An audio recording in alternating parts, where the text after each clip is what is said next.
Selam dostlar, yeni bir video ile karşınızdayım. Bu videoda yine popüler bir projeden bahsedeceğiz ve Sweatcoin'in artılarını, eksilerini bu videoda masaya yatırıyor olacağız. Dolayısıyla çok iyi dinlemeniz gerekiyor eğer siz de bir Sweatcoin yatırımcısıysanız ya da yatırımcısı olmayı planlıyorsanız. Hadi hızlıca videoya geçelim.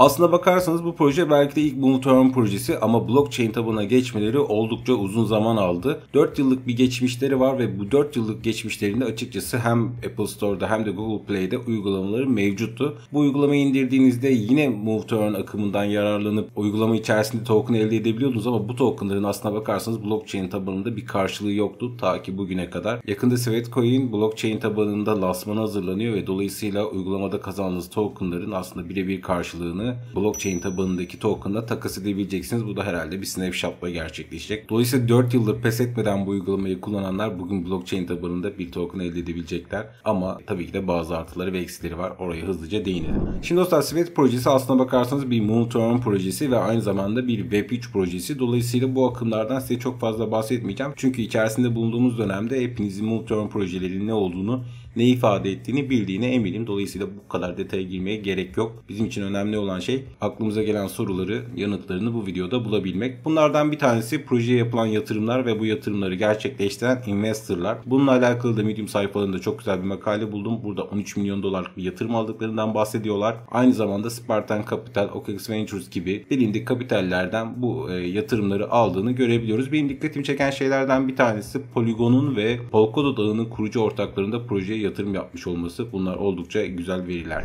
Tabii projenin 4 yıllık geçmiş olduğundan bahsetmiştim. 4 yıl boyunca insanlar bu uygulamayı kullandı ve Sweatcoin kazandı arkadaşlar. Blockchain altyapısına geçmemizle beraber bir cüzdan ihtiyacı doğdu ve Sweat Wallet ortaya çıktı. Sweat Wallet'ın ortaya çıkmasıyla beraber sadece 16 haftalık süreçte 11,5 milyonluk cüzdan oluşturulduğu söyleniyor. Bu da oldukça ciddi bir rakam. Çünkü bu rakam bize projenin topluluğunu gösteriyor. Oldukça güçlü bir topluluğa sahip olduğunu söyleyebiliriz. Tabii tam bu noktada şu soruyu sorabilirsiniz arkadaşlar. İnsanlar 4 yıl boyunca bu projenin uygulamasını ücretsiz şekilde kullandı ve havadan Sweatcoin kazandı. Listeleme anında bu tokenları satarak proje üzerinde satış baskısı yaratırlar mı? Açıkçası çok haklısınız bu soruyu sormakta ama içinizi rahatlatacak bir iki bilgi sizlere verebilirim. Bakın biraz aşağı indiğimde aslında token dağılımını ve aşamalarını burada görebiliyorum. Bizim bu bahsettiğimiz 4 yıllık süreçte kazanılan tokenlar kullanıcılara airdrop sekmesi altında verilecek ve toplam havuzun %25'lik kısmını ifade ediyor. Ve gördüğünüz gibi listeleme anında sadece token'ın %10'u kendilerine teslim edilecek. Geri kalansa 24 ay boyunca lineer olarak yine talep edilebilecek. Ayrıca şurada bir detay var. Bakın burada %25 olana kadar tokenların platform üzerinde kilitli kalacağını, talep edilmemesi durumunda da burn işleminin gerçekleştirileceğini söylüyor. Dolayısıyla bu aslında bir parça olsun satış baskısını engelliyor. Yine dikkat etmemiz gereken şeylerden biri, bakın birazcık daha büyüttüm.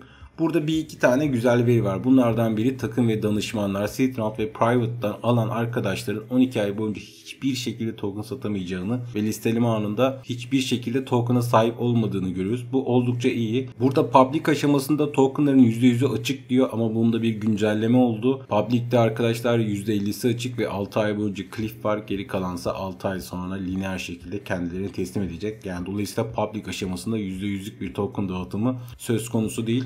O da projenin üzerindeki satış baskısını azaltacaktır ki bu zaten toplam tokenların %1.33'ü, dolayısıyla çok da önemli değil. Tabi burada dikkat etmemiz gereken tek şey foundation kısmı. Burada %27.71'lik bir kısım söz konusu ve listeleme anında toplam tokenların %20'sine açıkmış. Dolayısıyla bu arkadaşlar satmaya karar verirse, ki tam olarak ne ifade ediyor gerçekten bilmiyorum, bir satış baskısı yaratabilirler ama onun dışında projenin satış baskısını engellemek için birçok düzenleme yaptığını görüyorum. Dolayısıyla bu oldukça iyi bir veri. Yalnız şunu söylemem gerekiyor. Eğer public aşamasından bu projeye giriş şansım olmasaydı ve TG anında %50 vermeseydi açıkçası bu projeye girmekten korkardım. Çünkü projenin launch'ının DAOmaker'da olacağını gördüm ve DAOmaker'da 1-2 veri beni rahatsız etti. Onu da hemen sizinle paylaşayım. Şimdi dostlar, açıkçası projenin DAOmaker'da launch olacağını öğrendik. Düne kadar bu bilgiye sahip değildim. Dün duyurular çıktı ve ben de bu vesileyle projenin bazı detaylarına ulaşma fırsatı buldum. Bugün DAOmaker'ın sayfasına gittiğimde projeyle ilgili sayfanın kaldırıldığını gördüm. Belki de bir güncelleme yapacaklar ama benim dün gördüğüm veriler üzerinden konuşmak gerekirse initial market cap'inin 15 milyon dolar olduğunu görüyorum. Bu açıkçası böyle bir piyasada oldukça yüksek bir market cap.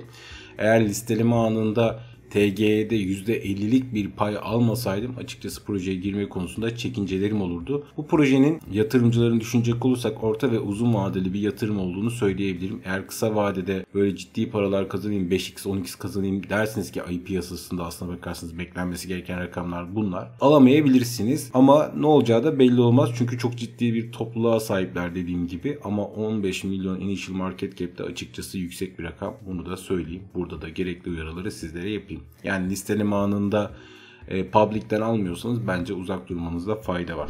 Şimdi dostlar sizlere anlatacağım bir diğer noktaysa sahip olduğunuz tokenları 2023 yılının ilk çeyreğinden önce bozdurma şansınızın olmayışı. Çünkü 2023 yılının ilk çeyreğinde artık merkeziyetsiz borsa desteği geliyor. O tarihe kadar herhangi bir token takasından bahsedilmiyor. Belki daha öncesinde gelir ama yol haritasında gözüken bu. Yol haritasına bakmakta da fayda var. Şu anda bizler 2023'ün 3. çeyreğindeyiz. Burada işte token'ın yaratılması, cüzdanın oluşturulması, staking mekanizmasının gelmesi ve staking ödülleriyle alakalı bazı düzenlemelerin olduğunu görüyoruz. 2022 bitmeden önce NFT'lerin geleceğinden, Sweat Token ile alakalı işte paritelerin açılabileceğinden ve farklı tokenları Sweat sayesinde alabileceğinizden bahsetmiş. Bu biraz tuhaf geldi çünkü merkeziyetsiz borsa 2023'ü gösteriyor. Orada nasıl bir mekanizma izleyecekler şu anda bilemiyorum ama onu da göreceğiz. Ödüllere eklemeler olacakmış. Bir de hareketsizlik ödülü diye bir ödül var. Bu nasıl işleyecek bilmiyorum ama hiçbir şekilde token hareket ettirmediğinizde ya da yürümediğinizde herhalde kazanacaksınız. Bunu da ilerleyen günlerde beraber göreceğiz.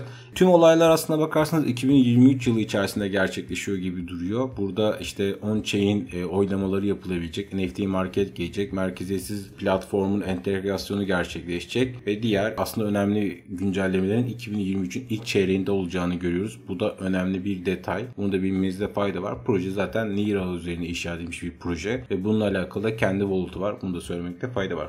Şimdi dostlar bu video belki de çektiğim en kısa videolardan bir tanesi. Çünkü önemli kısımlara değinmeye çalıştım. Projenin ne olduğundan çok fazla bahsetmedim. Çünkü kendisi bir Move to Earn projesi. Aynı zamanda Web3 projesi.